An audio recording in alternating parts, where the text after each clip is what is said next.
Okay, Professor Michael Leipe giving the second of two narrations about aggression. So we're continuing with aggression. Okay. So what I'm going to cover in this second narration are the factors in the general aggression model that coming from lots of different angles that we'll see. And then we're going to look at, in the second part, at media effects. So let's start with the frustration aggression hypothesis. Okay. So, whoops, went the wrong way here. Okay. So does the research support the frustration aggression hypothesis, which is what? Okay. So frustration, that is the blocking of a goal. Okay. So if you have a goal in mind, if you're seeking a particular kind of outcome and that's interfered with or you're prevented from achieving it, you experience frustration. That's what we mean by frustration in psychology. The back in the beginning of the 1930s, okay, there was a sort of a model of aggression which was known as the frustration aggression hypothesis. Frustration aggression hypothesis, basically, the strong form of it, was that aggression is always, to some extent, preceded by frustration. Okay, and frustration always produces some form of aggression. Okay, so basically, all of aggression was basically packaged as basically a link. Frustration causes aggression. Okay, aggression if and only if frustration. Okay, so that was a strong form of it. Okay, and of course you're thinking, well, sometimes aggression doesn't. I know that I've experienced frustration, have not aggressed. Okay. Well, that would become a problem for the theory, but originally the theory was arguing that, well, at some level, we really talk about the propensity toward aggression, and you might displace that aggression onto another innocent kind of object. Okay, the displacement kind of idea. Remember at the beginning of course when I was giving an example of archival research, I talked about the study that showed that the incidence of lynchings in the South, okay, over a number of years was negatively correlated with the price of cotton. Okay, and so a low price of cotton was taken, and that would be a frustration, right? The goal of making money, the goal of the economic goal was frustrated by having a low price for cotton. And sure enough, there was this correlation. The lower the price of cotton, okay, in a given year, the greater the incidence, the greater the number of reported lynchings that occurred in the South in those years. Okay, obviously lynchings as violent aggression. Okay, and the idea was that, well, the real cause of the frustration was basically something that could not be directly aggressed against. Okay, the prices, the economy, it is what it was. Okay, so there would be the experience of frustration, and that frustration would lead to displaced aggression, displaced onto an unrelated and innocent target, namely blacks in the South. Okay, so that was the idea of displacement, kind of salvaged the frustration aggression hypothesis. But of course, we've learned that frustration does not always produce aggressive inclinations. Okay, a more common result of frustration, in fact, is sort of the opposite, kind of a withdrawal, okay, kind of a sense of helplessness, a learned helplessness, or some other form of adaptation, okay. So frustration does not always produce aggressive inclinations, and as we've seen already, aggression isn't only the result of frustration. As I said, other responses such as depression can be more likely results of, frustration, particularly if it's kind of endless frustration. Okay? And of course, we see that there are other causes of aggression besides frustration. We've already seen that. Okay, and the other thing that became important in modifying the frustration aggression hypothesis, okay, was the role of causal attribution. Okay, remember attribution?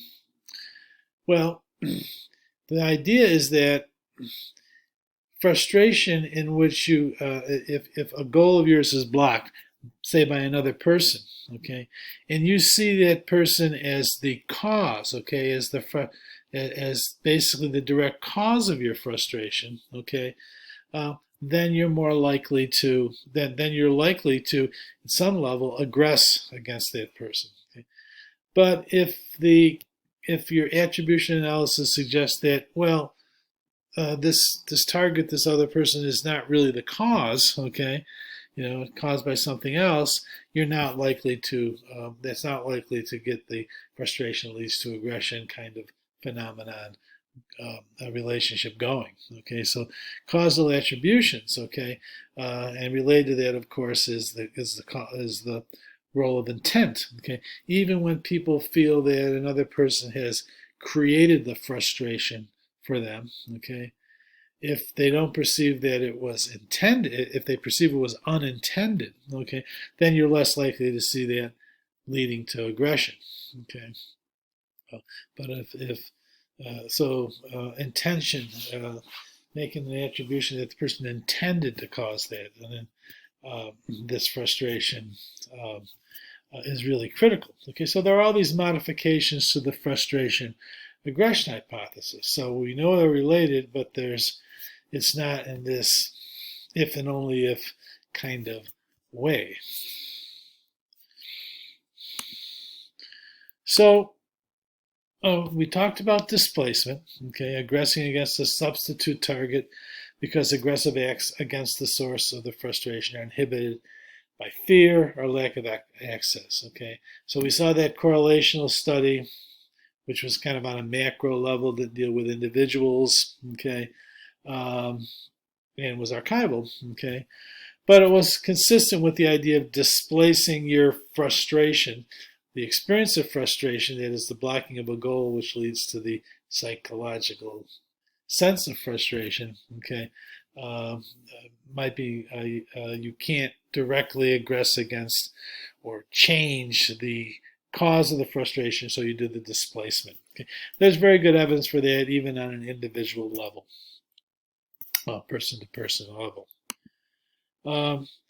Now, the frustration aggression hypothesis was also challenged by the idea that Freud initially introduced. Okay, and in fact, the frustration aggression hypothesis really derives from psychodynamic psychoanalytic theory. But the catharsis idea was that, okay, not only can you displace your aggression following frustration, but you can sort of reduce the motive to aggress, okay,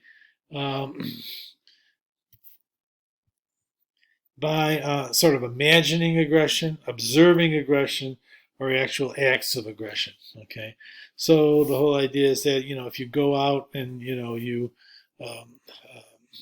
something has frustrated you, and you have this frustration going, and there's this unconscious motive to aggress. Okay, if you go and watch like a really violent movie, okay, observing aggression, that can kind of like take the wind out of this sail of aggressive impulse that you have. Okay, it's like sort of puncturing the balloon that's built up in you, okay, because you're observing it, and so you experience a sense of catharsis, okay. Um, the actual act of aggression that if people actually do feel frustration and then have the opportunity to aggress, okay, in some physically active or even non-physically active way, okay, that would itself be cathartic and reduce the likelihood of aggression, okay. So that aggression, okay, would in fact acting aggressively following frustration would even again in the against a different target would actually make you feel less aggressive, if you will, okay, and you're less likely to aggress. So aggression leads to less aggression in the string from frustration to aggression. There's little or no evidence for cathartic effects of any source. Okay, so you heard this in the Bushman animated video that we saw, that actually when people are angry, when people are they feel frustrated, that engaging in aggression, okay, doesn't necessarily make them less likely than to go to aggress later. Okay? Sometimes it actually increases it. And observing aggression and imagining aggression after you've experienced frustration may keep the imagery and the feelings and so on, make them even more salient, which could actually increase aggression. There's not much evidence for a catharsis effect. In some cases, just the opposite occurs. The problems with catharsis, okay, as Bushman kind of talked to it briefly, is that imagined aggression or observing aggressive models that increases arousal. What you need to be doing is decreasing arousal, okay, and so that could actually maintain the impulse, the inclination to aggress.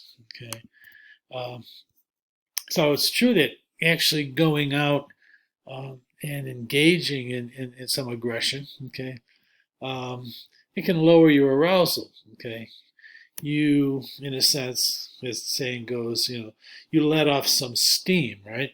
Okay, but the intent may remain.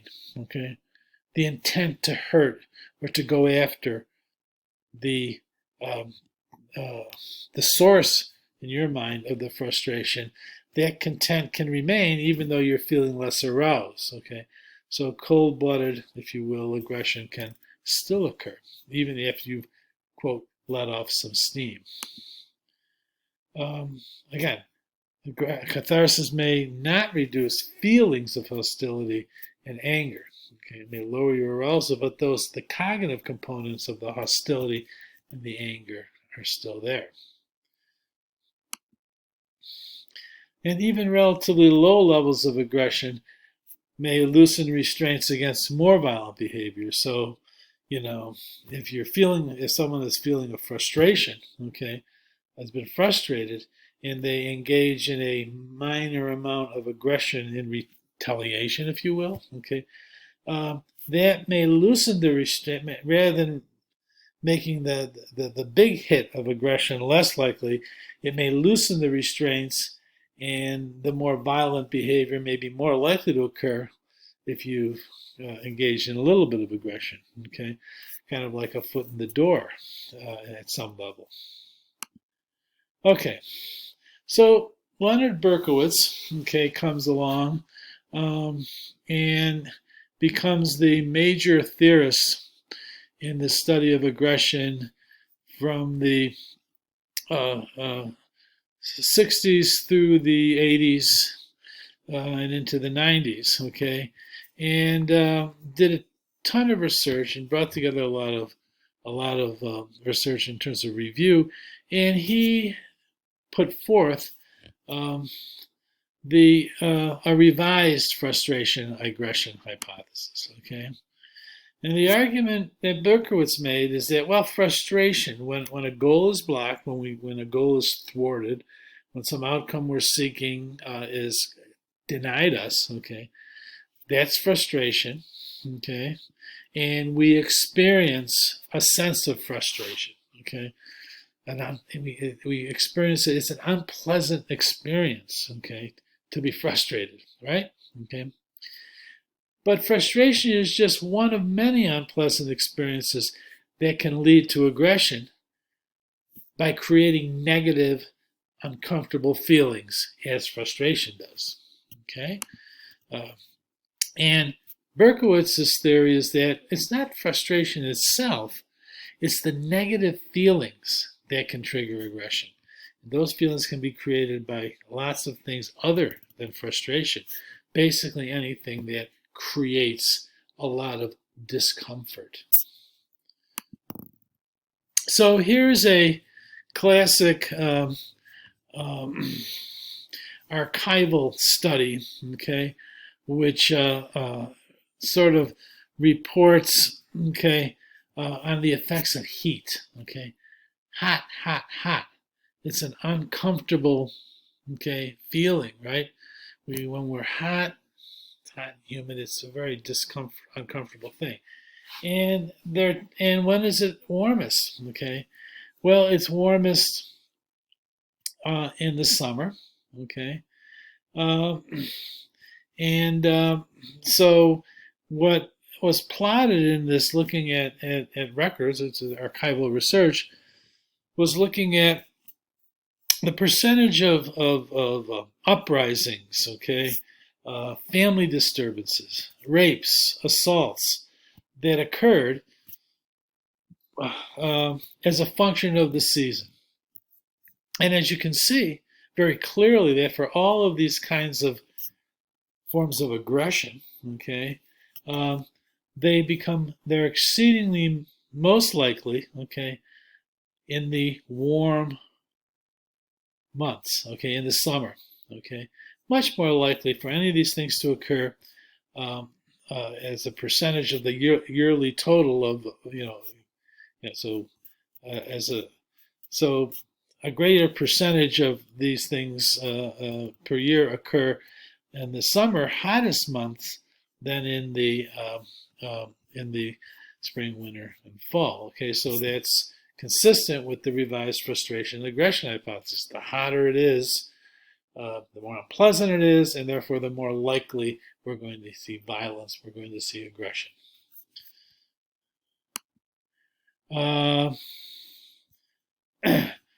Okay, so that's heat. Okay, and then there's provocation, social rejection. Okay, so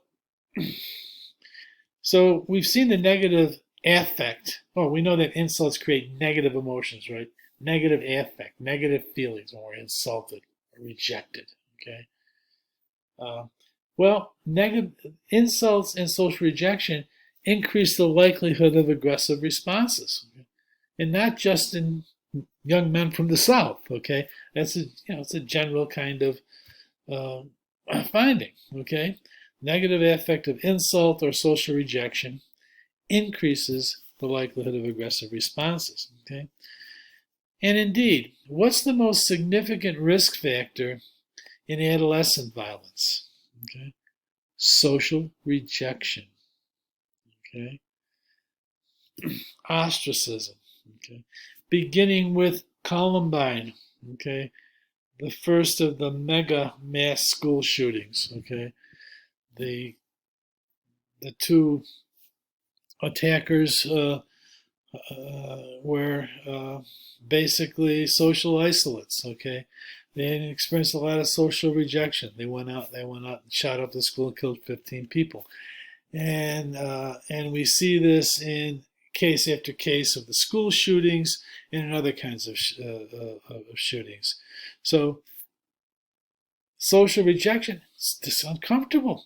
Okay, creates negative feelings, very negative feelings, and hence it falls in line with the revised frustration aggression hypothesis. Now, arousal is a huge part of that revised frustration aggression hypothesis. It's a huge part of violent and reactive aggression in general. Okay, so we've talked a lot about attribution theory and how our emotions may mix up. Okay, the physiological arousal associated with one source, okay, can actually transfer on to another source and compel us to make an attribution that about the second kind of source, okay, which is even stronger than it would have been. So we saw this.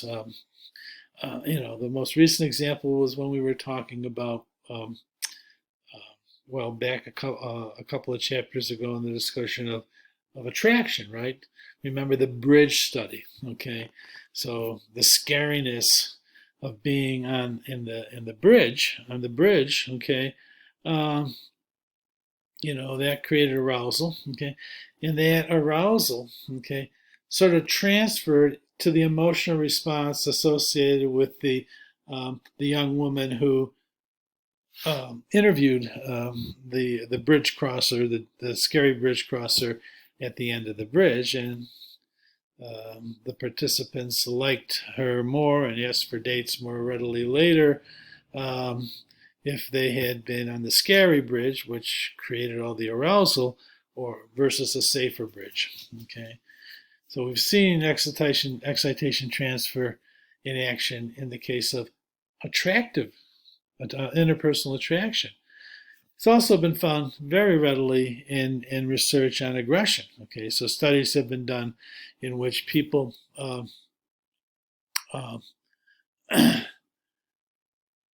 tend to, they're made to, for example, exercise, okay, and get kind of, all aroused that way, kind of heated up through exercise, okay, or not, okay. And then at another point in the experiment, they're provoked by another person in the experiment, okay, and the researchers look at what's their reaction. They're given the opportunity to aggress in some way, okay, against this provoker, okay. If they were previously physiologically aroused, okay, through the exercise, okay, they're more likely to be aggressive, okay, in response to the provocation, to engage in an aggressive act, okay, than if they were in the control condition that didn't have this increased arousal to begin with, okay. Provocation is the same. The amount of aggression, however, is different. It's greater if you're already aroused. So that arousal associated with the exercise transferred at an unconscious level to one's experience of perhaps of anger, perhaps of really taking umbrage at the provocation. Okay, it's interesting that it's particularly likely to happen if there's a little bit of delay between the exercise that gets you aroused and the provocation. Okay. That's when there's a little bit of delay. That's when it's most likely to kind of energize your aggressive the participant's aggressive response. Okay, more so than if you exercise and then you're immediately provoked. Okay, and the reason for that is that if it happens immediately, well, you know why you're aroused. Okay, you just engage in all this exercise. Okay.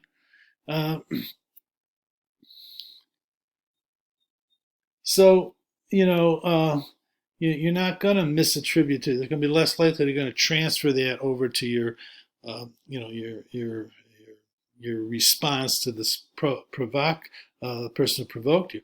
But if there's a little bit of a break, you're still aroused, but the likelihood that you're going to be consciously aware of how that arousal might transfer into your aggression is lessened, right? Okay. I'm sorry. The likelihood is increased. Okay, got that. Back up, not lessened. Okay.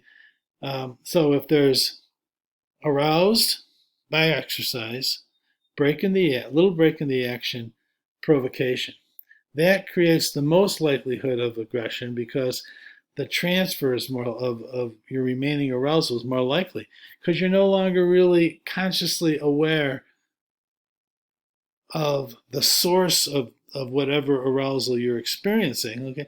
And you might not be experiencing that arousal since you've calmed down a little bit too consciously or transparently, okay? So it's likelihood if there's a break in the action, more likely that leftover arousal is going to transfer into your the arousal you feel from the provocation. Okay, so think about it this way: you're let's say you need to return an item at some department store, Macy's, let's say, okay, and you've and the customer service is a few stories up, and the elevator isn't working. So you run up the stairs, you get to the desk, you're all out of breath, and you're taken immediately. Okay, and then the person gives you a hard time. You don't have your receipt or something like that, so you get provoked that way. Okay, well, you might not have to. You might respond with some aggressive verbal responses to the person, um, but you might be even more likely to do so. Okay, if you went up, okay, to the you ran up the stairs, you're all aroused, okay, but you had to wait a few minutes um, before the customer service employee saw you, and then you get provoked because you don't have your receipt. They're giving you a hard time. You still got that arousal, but there's been a few minutes, so you're not going to connect your arousal to running up the stairs. Okay, you're going to transfer it into your anger and your arousal associated with being, in a sense, provoked by the salesperson. So, okay.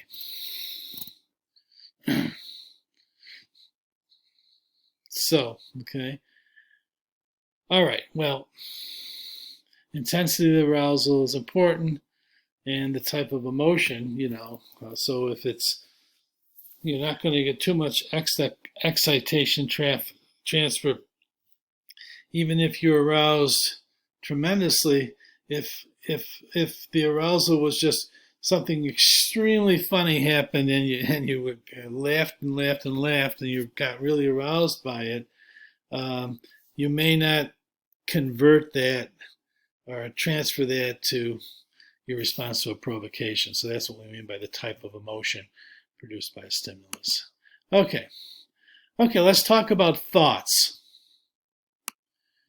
So thought, okay, automatic and deliberate thinking, okay, the associations we make, okay, unconscious associations, higher order conscious deliberations, they both play a critical role in aggression, okay. So let's look at some examples of that, okay. So what can produce automatic kinds of responses as well as more deliberative kinds of responses? Well, one thing that does this, okay, are cues, right? We've talked a lot about situational cues that provoke us, that move us to one direction of thinking versus another, generate automatic associations. So one of the things that Berkowitz studied early in his career was what became known as the weapons effect, okay? This is the tendency for the presence of guns to increase aggression, okay? So, for example, one study done, um, well, so for looking at hunters versus non-hunters, okay, and putting them in a situation where they had the opportunity to respond with aggression to a provocation, okay, and in the laboratory where they're doing this research, there either is or is not um, guns. Okay, uh, uh, photos of guns, and in one study, actual gun in a cabinet. Okay, so it's right there to be seen, and so on. So hunters, okay, were more influenced by this, so they were more likely to aggress against the provoker if they were in a situation where this aggressive cue of a gun, okay, was present. Non-hunters were less affected that way. Okay. Now, there's so basically that weapons effect of the presence of a weapon makes it actually more likely that the participant in the study aggresses. Okay. Basically, it's been done in a number of contexts. Okay. It really has to do with whether people basically get this automatic association going, okay, as hunters would, okay, in this case, okay.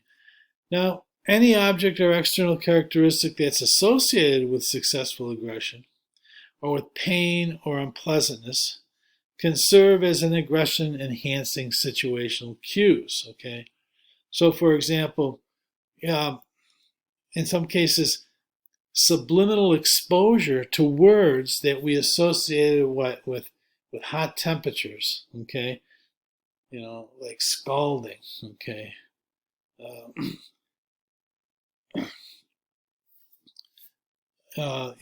words that we associate with very, very hot temperatures, okay, they can trigger aggressive thoughts, and when they do that, they make it more likely that people may aggress in a context. It's an amazing kind of finding where, so, heat associated words trigger aggressive thoughts, okay, and that makes aggression more likely, okay. Pain cues, okay. Pain tends to, and seeing pain in others often tends to turn off aggression. But if a person is really, really angry, okay, and really, really aroused, okay, a pain cue, which is associated, as we see here, with successful aggression, can actually make the person more likely to aggress. Seeing another in pain may actually increase the attack, okay, depending on the level of anger, okay. If the level of anger is low enough, okay, it may actually decrease the likelihood of further attack. But, so again, it depends on the level, the intensity of the emotion. So aggressive cues, okay. So those have to do with kind of the automatic thoughts, right? The kinds of automatic associations we may make by situational cues out there that affect us, okay. When we move on to more deliberative kinds of thinking, okay, there's been a lot of work on rumination, okay. So rumination involves repeatedly thinking about, reliving an anger-inducing event, focusing on your angry thoughts and feelings, planning, imagining revenge, okay. Sure, we've sort of all experienced this. You've been wronged, okay. You're teed off at another person, for some reason or another, okay. You may ruminate about it, okay. Well, you get angrier and angrier, okay. And you say, how are you going to get back at this person, okay. All these thoughts may run through your head, okay. So rumination like this is one of the problems with catharsis, because it makes people even more likely, in some, if they're thinking about their anger, okay, they're just fueling it, okay. So rumination like this can intensify aggressive reactions, okay. And so an important aspect of controlling aggression is for people to, be able to take a step back, be able to distract themselves from such thought, counting to 10, that kind of thing. Now, if you're highly, highly aroused, okay, you're really, really highly aroused, okay, that makes it more difficult to do this toning it down kinds of thing, okay, to get out of this ruminative stage, okay. It makes it more difficult to engage higher order cognition, self-control, to diffuse your own mind.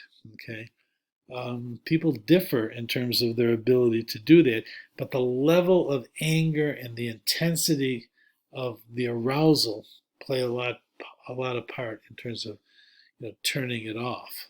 Okay, so high arousal interfere, and we know the effects of arousal. We know, for example, that from social facilitation, right, that the presence of others increases our arousal.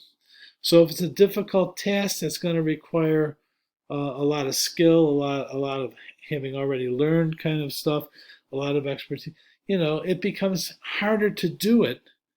Okay, uh, if when we're highly aroused, even by the mere presence of others. Okay, well, think about arousal in terms of the arousal that might be generated by anger, by a frustration. Okay, it may really cloud your ability to come off of that, come down off of that, come down off of the rumination. Okay, so all right, so what's this here? So basically, here's an interesting thing that when people are really angry, okay, when people are really uh, upset about something and they're ruminating and so on and so forth. And if you, they tend to see hostility everywhere. Okay, so in this example, whoops, here's a picture of the same guy, happy, neutral expression, angry expression. Okay, so people who are angry, okay, people who are really shall we say, excuse me. So people who basically tend to be, you know, the last angry man types. Okay, people who basically men who have a history of violence and hostility. Excuse me. This neutral picture, okay, is considerably more likely to be perceived as this person in this middle neutral picture is more likely to be perceived as angry, okay, and threatening, okay, by people who have this history of violence, okay, than by people in general, okay. So you and I probably don't, you tend to see this as neutral as it is, but if someone who has a history of violence has this kind of like hostility toward things, okay, they perceive hostility in this face, okay. Here's a face that's showing hostility, okay. They perceive it even here, okay. So, your kind of mindset in general, okay, people's mindset affects how they're viewing the world and others, okay. So you can imagine, just to take it, let's think about it, that, if you're feeling angry, you're provoked, and so on and so forth, and see this person, okay, um, um, and that person sort of says something to you in this way, you may interpret that what's going on, if you have this like history of violence, this kind of bias in the way you perceive the world, as intimidating you, okay, as threatening you, okay, rather than if you're just a regular person in the same situation reacting to this person. Okay. So situational influences, putting it all together. So we put it all together and we incorporate everything that Berkowitz's revised frustration aggression theory has given us, okay? And we put it all together, and all the stuff we talked about learning, and we talked about all kinds of things, okay? We put it together in what's called the general aggression model, GAM, okay? Developed by number of researchers, including Craig Anderson, Brett Bushman.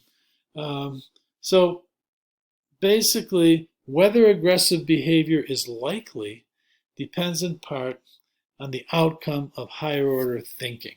Okay, so put this together, and we have a model that kind of throws everything into the pot. Okay, into the pot of stew. Okay, so we have triggers. Okay, provocation, social rejection, a couple of examples. Okay, which can actually lead to aggression. Okay, and there are various kinds of factors. Okay, that can make for an individual this more likely to occur, okay, and various kinds of factors that would inhibit the likelihood that your trigger is going, these triggers are going to lead to aggression, okay.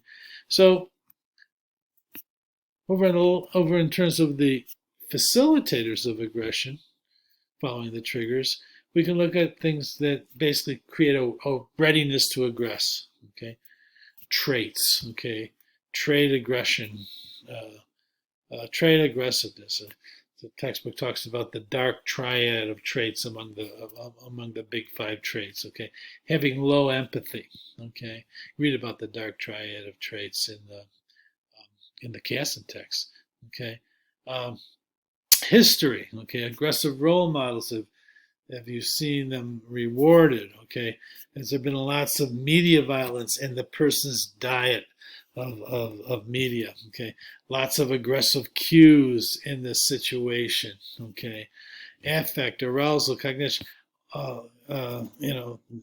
Is the person experiencing a lot of negative affect? Is there high arousal? Okay, is it the type of person who's making hostile attributions to what seem to be rather ambiguous things? Rumination. All these things can enhance the readiness to aggress. Okay, but at the same time, there are factors that are going to inhibit you. Okay, inhibit the individual from aggression. The person has good executive functioning. Okay, the person has cognitive resources. They're not tired. They're not under the influence of alcohol. They're not terribly stressed. Okay, so there hasn't been this sucking away of cognitive resources. Okay, so the person has their wits about them. Okay, traits in history: people who have high empathy, people who have been exposed to lots and lots of pro-social models in the media and in their lives. Okay, all these things are going to inhibit, okay, the likelihood that these triggers are going to lead to aggression, whereas these kinds of factors are going to enhance it. Okay, so that's basically the general aggression model. Okay, and it basically throws a lot into this kind of model in terms of facilitators of aggression and inhibitors of aggression. Okay, final topic on aggression: media effects.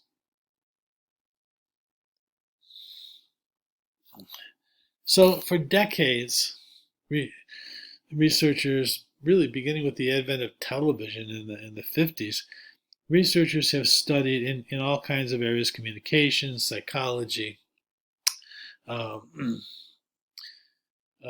media studies, sociology, etc., have looked at how is the violence depicted in the media related to aggression in the culture.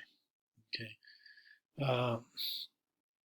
and there's been people who say, nah, doesn't have much of an impact, to lots of studies showing that yes, it does. Okay, so there's been this debate going on with the research. Okay, and and we tend to know, okay, that well, if the media has these effects, has negative effects, promotes aggression and the tolerance of aggression, then it can only get worse because the amount, the intensity, the nature of the violence graphic violence, okay, continues to escalate.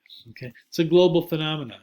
Okay, if consumers didn't enjoy violence, the media would not be featuring it. Okay, so I mean, it is what it is. Okay, how does it affect aggression? Okay. Well, we can look at the extent of media violence. Okay, so think about it. In the early 2000s, okay, it was estimated that by the time a kid finishes elementary school, okay, the kid would have seen 8,000 murders and more than 100,000 other acts of violence. Okay, just in the media. Okay, violent TV program. The most violent TV program is directed at children.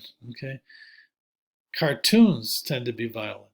Okay, other kinds of programs basically, involve hitting and aggressing and all kinds of kind of violent things. Okay, and content analysis bear this out. Children and teens are exposed to much violent content in movies, video games, virtual reality games, music videos, song lyrics. Violence, aggression is everywhere. Now, the research findings. Okay, so 6 major professional societies in the U.S. concluded that research, quote, this is from an article that Craig Anderson at Iowa State wrote a review of all this, reveals unequivocal evidence that media violence increases the likelihood of aggressive and violent behaviors in both immediate and long-term contexts. Basically, they're saying, hey, the evidence is unequivocal.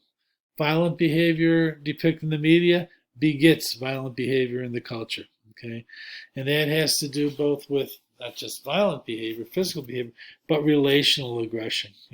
Aggression where you get back at someone indirectly by smearing their reputations. Okay, gossiping about them,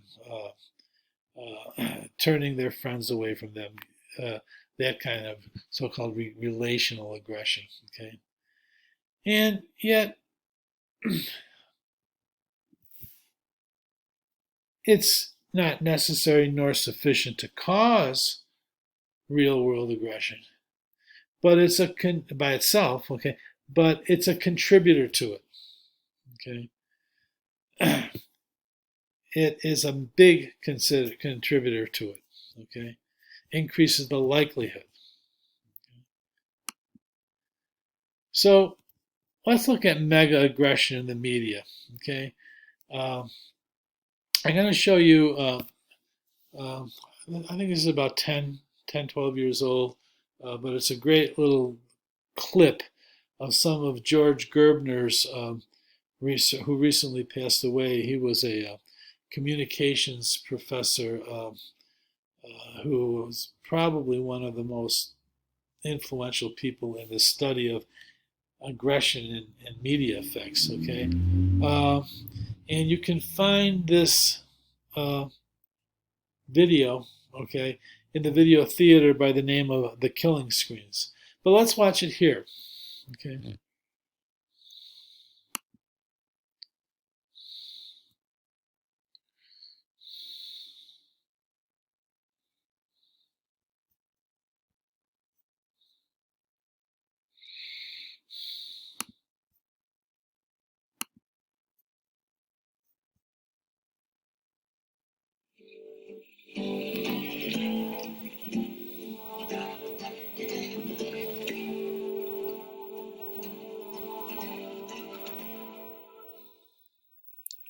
For the first time in human history, a child is born into a home in which television is on an average of about 7 hours a day. And for the first time in human history, most of the stories are told not by the parent, not by the school, not by the church, not by the tribe or the community, and in many places not even by the native country, but by a relatively small and shrinking group of global conglomerates who have something to sell. What is the cast of characters with which we grow up? Well, that cast of characters on television drama in prime time is essentially a very skewed, a very distorted cast. Men outnumber women about 3-1. By reproducing an over-representation of white males in the prime of life, television is reproducing and is appealing to its own best customers. What is the kind of a story that is most likely, most easily told with that kind of a cast? Well, we find that is a story of power, there is a story of conflict, there is a story of violence, which is one reason, one of several key reasons why violence is such a prevalent, pervasive, and troubling aspect of the new world of stories and of culture in which we're born. So let's consider violence and why is it so pervasive. Many people say, well, that's what the people want, and that is because it's very popular. That is not so. Most of the highly rated programs on television are nonviolent. What's going on here, Sammy? What went wrong? Violence projects a sense of male power, and of course males are the producers of most of these programs, but most of all, it doesn't take great talent, it doesn't take a lot of time, it doesn't take much creativity. It can be plugged in whenever a dull program is beginning to lag. It's a good commodity for the global market. And most television and most motion pictures are produced for a global market. They're not even produced for a domestic national market. They're produced for a global market. And as they say in the trade, violence travels well. You don't need to translate.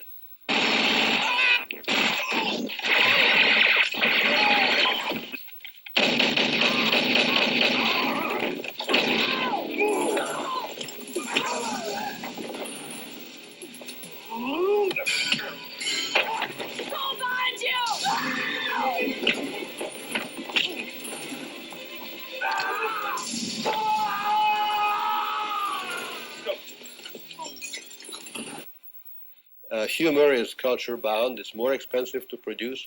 It's less easy to circulate in different cultures.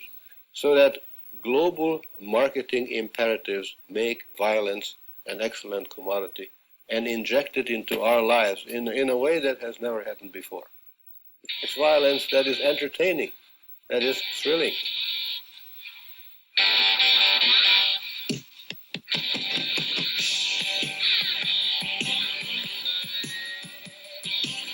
Like Saturday morning cartoons, the amount of violence is between 20 and 30 per hour. And as time goes on, they have to increase the dosage. When RoboCop was first produced, it had 32 corpses, and we just counted the corpses in this, not just the acts of violence, because that's too many. The first time it was 32, the second time it was 81. Death Wish, production with 9 corpses. Death Wish 2 is 52. Rambo started with 62, and by the time it got to be Rambo 3, it was 106. So we're in a situation in which we have reached a position in our culture that the policies, the unwritten, the unrecognized policies, that the virtual ministry of culture of a handful of people who determine what the American and the international community should see, is out of the reach of democratic decision-making. There has never been the amount of violent imagery that permeates every home today that we have at the present time. This is historically totally unprecedented. We are awash with a tide of violent representations such as the world has never known. So we're growing up in a world that is designed to the specifications of a marketing strategy.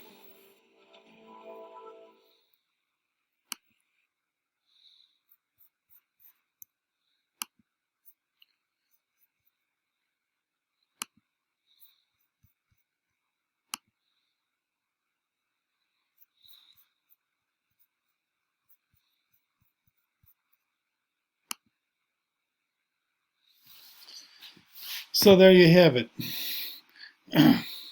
That was those clips were obviously from a while ago, so this, but I think we can find current representations uh, just as graphic and as ubiquitous in our culture today as we could back in the earlier 2000s and before. Plus, we now have exceptionally violent video games, and the depictions in those games that are becoming increasingly realistic are really violent. So,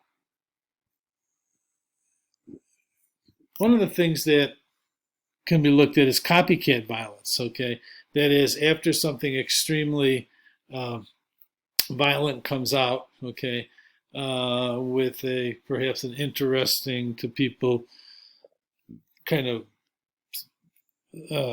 plot and motive behind the violence. So there can be copycat kinds of responses. Okay, so here's some violent fiction. Okay, here are some violent facts of things that happened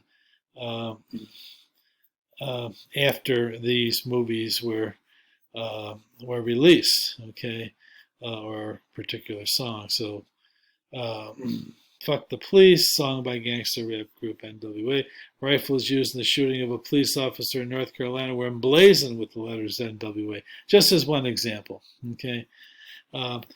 But so that's copycat violence, but that's very visible. You always read about these things, but it's really I don't want to say a minor problem, but the problems are much more ubiquitous in other ways. Okay, here's more copycat violence. Okay, these I believe are in the Casson text, so take a look at them. Really, really the case. Really give good examples of copycat violence after extremely violent kinds of TV and movies and video games. Okay. Okay. So, what are the immediate effects of media violence? Okay. Well, exposure to aggressive films. Okay. Increased aggressive behavior in both laboratory and natural studies, all kinds of studies on this. So, there have been studies in which people are, given in the laboratory, they watch a really aggressive, violent movie or a non-aggressive, non-violent kind of movie of the same length, clips from the movie, and then the opportunity to aggress occurs, and you kind of invariably find that just the short burst of this aggressive aggression stimulus, okay, in the form of the violent movie, okay, the violent movie clips, okay, increase aggression, okay, in that group, okay. So there's lots and lots of studies. I could spend a lot of time just going over some of those studies. There have been studies that have been done in which, in the field, where people less controllable but probably more realistic, okay, where people are basically are constrained voluntarily to watching only in their TV violent kinds of movies and stuff that are very, very violent, versus movies and TV fare that's less so. Okay, and you can see that over time, you can see the effects, even very subtly, in terms of exposure to the having a diet of aggression and violence in the media that the person is exposed to. Lots and lots of studies. Okay. Stronger effect in laboratory experiments, and there's always the issue of demand characteristics. Is having just watched something violent kind of like cueing the person off as to what's expected of them or what the study's studying. That's been more or less controlled in a number of studies.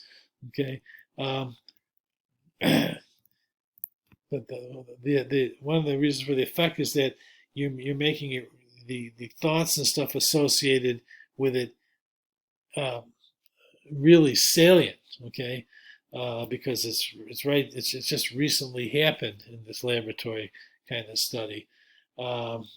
This exposure. Okay, and it's been a real steady, intense burst of it. Okay, um, and so but in the everyday world, it's kind of this gradualistic kind of thing. But the thing of it is, when you think about the laboratory studies, the people in the laboratory studies have already starting at probably a pretty high baseline of exposure to media violence and so on. So just finding these effects actually is pretty impressive over and beyond what people have been exposed to in their lives. Okay, a lot of research in recent years on rap and rock music videos that basically it can be very, very violent. I'm sure many people know that.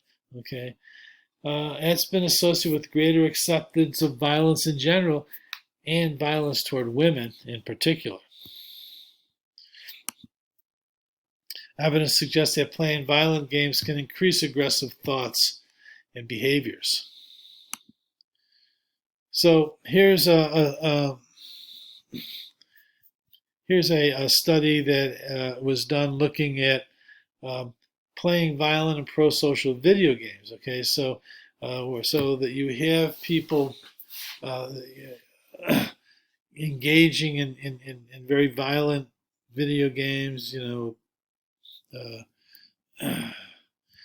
The Grand Theft Auto, more extreme versions of those kinds of Mortal Kombat and so on, the very violent games, or engaging in more pro-social games, more pro-social games, Minecraft and things like that. Okay, and you're doing the diet of that. Okay, and you can basically so you basically study. People have repeated exposure to playing only these or only the pro-social games. Okay, and then you can measure various kinds of things in laboratory settings. Okay, and so you can look. And so this is a pretty. This is a laboratory study in which there's a burst, but it's a pretty intense burst of playing these kinds of games. And you can look at aggressive behavior, pro-social behavior, thoughts, okay, feelings, okay, and you can see invariably, okay, the violent games, okay, lead to an increase in, from the control group, which is this straight line, okay, in an aggressive behavior and a decrease in pro-social behavior, increase in aggressive cognition, decrease in pro-social, increase in affect associated with aggression, decrease of pro-social affect. Okay, so we have all these effects, but the upside effects are the pro-social media depictions. Okay, so here we see that in this study, okay, being exposed to pro-social games, video games, okay, led to just the opposite. Okay, very positive kinds of effects. Okay, lots of pro-social aggression. Okay, a decrease in aggressive behavior. Okay, so there's promising research on can we flip it, and when most of the exposure is pro-social, can that actually reduce aggressive behavior and cognition? So some of the most impressive studies that have been done are studies that have looked at kids, okay, and measured how much violent TV, okay, they were exposed to as children, okay. So one study looked at kids who were at the age of 8, okay, and so they're in 3rd grade, And so you measure things like how much violent TV do they watch, okay? And you also measure how aggressive they are, okay? You can do this from peer ratings, you can do this from observing the kids in a controlled setting, and they did all that. So they measured at age 8 the degree of violence in the kids' TV diet, okay? And they also measured just how aggressive the kid was at age 8. And they came back 10 years later when the kids are now graduating high school. They're 18, they're studying the same kids. And then again, 15 years later when they're now like in their early 20s, okay? And they looked at, at the degree of aggression, okay? And what you find, okay, was, and you can see it pretty clearly here, okay, particularly for males, okay, for boys, okay, the amount of violent TV viewing they had as a child, okay, really predicted how much aggression, how aggressive they were as young adults, okay. So low, medium, high violent TV viewing at age 8 children, okay. Other studies have looked at them a little bit older, but this, and then, and you can see so that the more, for men, the more TV, okay, the more violent TV in their diet as youngsters, the more likely they are to be aggressive as adults. Okay, and for females, you get the effect only when they had like a humongous level of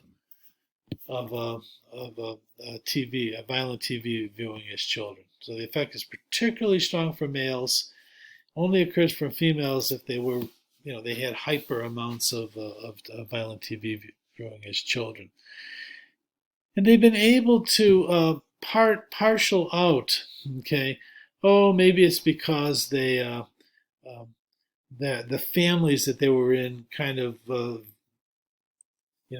watch a lot of violent kinds of things, okay. Even when you pull that out, the relationships hold, okay, and that's what these relationships are telling us. So that's pretty impressive and worrisome data about aggression and TV media violence, okay. And just to see what the relationship is, okay, we look at correlation. Remember correlations? Okay, so Bushman did this thing where he compared what's the correlation between media violence and aggression to other things that we know, okay, we understand to be correlated, okay. And the only thing that has a higher correlation, okay, with media than media violence and aggression do, okay, is smoking and lung cancer, okay. So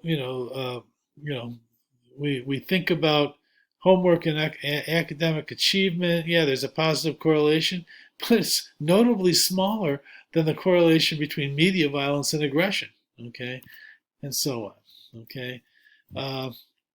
So basically, this kind of relationship between aggression and media violence is nothing to be, taken lightly, okay. This is a major kind of relationship.